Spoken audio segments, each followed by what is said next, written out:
Tez Clegg is a social worker for the charity LifeShare. Every day he deals with individuals who have come for help on how to move off the streets. They do a head count of rough sleepers in the city centre. They're never very accurate though. You mean it doesn't count the people that are sofa surfing. For instance, if people were doing a head count, they wouldn't go into a place like that because it's a risk to them.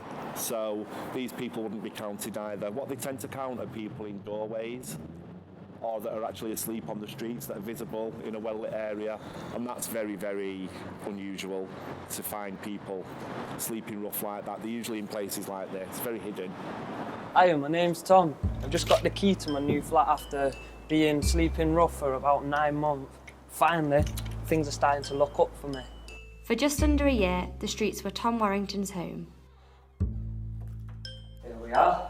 Everything arrived this morning at about 10:30. What more can you ask for?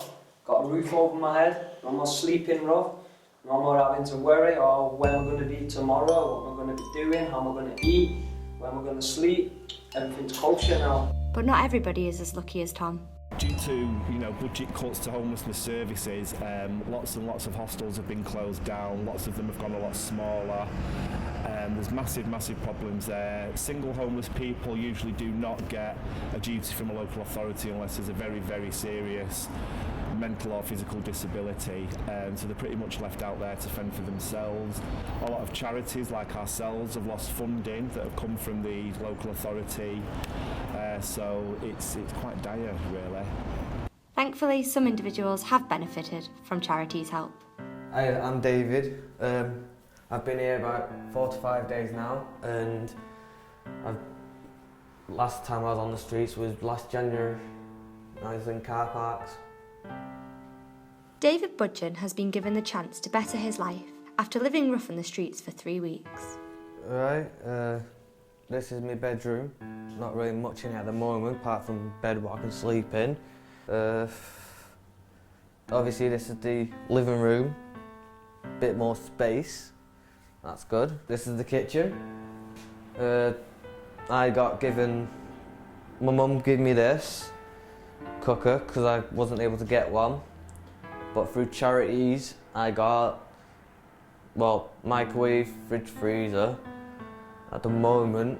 Securing a home is just the first step, but finding work and actually being able to keep the house for some is the more difficult part. Part of my depression obviously is I looked for work before, never got a reply back, so it put my self-esteem down to where I'm thinking nobody's going to hire me for a job because of how low my grades are.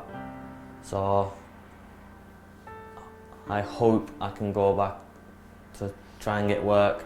David took us to where it was he slept rough and explains how an unhappy relationship with his mother left him on the street. She made me feel so small that I didn't want to be alive or wish I wasn't born. She put me down at any time. I would do something and she'd say, "Oh, you're doing it wrong," blah, blah, blah, blah. And she took the piss with it, but I couldn't take it anymore, so I just walked out. Shelter's not hard to find. You've got here where I come to, I did come to, you've got car parks, one of my favourites, where I slept. It's just like finding under a bridge somewhere where no one can see you, so you can't get beaten up and robbed.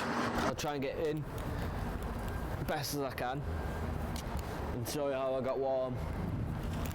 Oh, crikey. The annoying part is hard floor, hard to get sleep on hard floor. Oh, try and get in here now. Oh. It was too difficult for Tom to revisit the spot he once called home, so Dean has taken us there. Yes, we're at the back of Piccadilly train station, underneath some archways, and it's a hot spot where a lot of homeless people have traditionally slept. It's fenced up at the moment, but they do tend to climb over the fence because it's sheltered. I'm Tom's support worker. We identified what his needs were. He was quite poorly, he was depressed at the time, a lot of mental health problems going on. So we got him on the right benefits and referred him into an independent accommodation provider, NACRO, where he was successful with his application. He lived there for a good few months and he started to turn his life around. At the time when he slept here, he felt very mean, like he didn't mean anything. He felt worthless. His self-esteem was at an all-time low. He actually felt very degraded.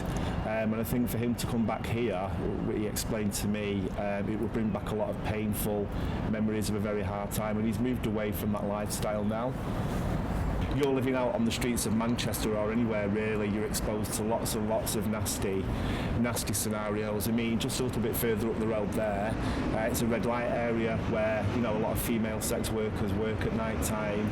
Lots of very horrible people about. They're exposed to, you know, alcohol abuse, drug abuse, and for a young person to live in that kind of an environment is not good at all. So when they do move away from it, this is the reason why they wouldn't like to come back to it or be reminded of it really. They're trying to move their life forward.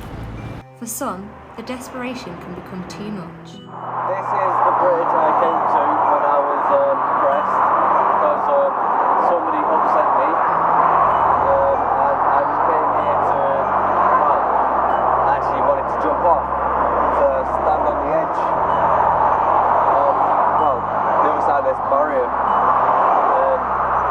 Next thing I knew, something clicked in my head and I decided to not do it and then walked off.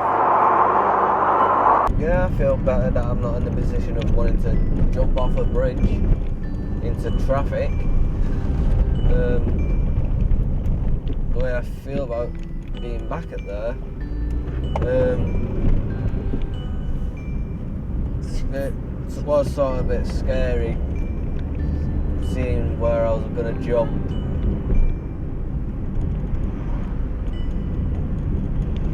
I'm just glad I'm not in that position anymore. Art encourages individuals to create a world where they don't have to think about their previous life on the streets. These are just a few of my art that I do, and you probably wouldn't believe me if I told you I can't draw when I don't smoke weed. I can only draw when I'm high. And it sounds weird, but it sort of influences me to become more creative. This is one of my pictures. This one represents corruption. It's like a snake binding round the world, and the yin-yang, there's colours that are off balance. And drawing helped me get through being homeless, because without it, I was stuck in the real world. But whilst I'm drawing, I can draw anything, and it just basically, like this one, you look at this picture, it takes you into another world when you look at it, because there's depth into it. So, in a way, it was my escape from reality.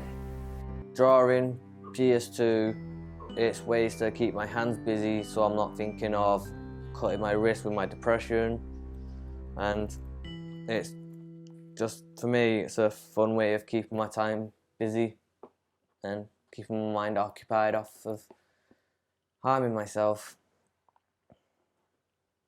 Art is one of the many tools used by charities, such as LifeShare. I have a volunteer that works with us, Darren. He does a fantastic job with the Arts Project, and he works really well with the young clients, and sometimes the client can't speak about what's going on. They find it quite painful, and they can express themselves through art, you know, whether it's doing a drawing, a painting, making something, even doing a bit of drama, something like that, music, anything. It's a way for clients to express themselves. The exhibit, We Say, was set up in Manchester to showcase the artwork created by vulnerable individuals and celebrates their achievements. It's kind of all about them and how much hard work they put into it, and it's multiple services involved, so everyone gets a broader idea of exactly where people are at. It allows people to express themselves in a way that might not have been shown in the past. It allows them to have a voice, and it allows them to express vulnerabilities that they might not be easily able to identify with. It's not their fault that they've become homeless. You know, they've not just sat up one day and thought, oh right, I think I'll go and live on the streets now. You know, they're moving away from a problem, and I personally like to help them resolve that problem, and I like to see them getting a fair deal. Everyone deserves a chance at a good life.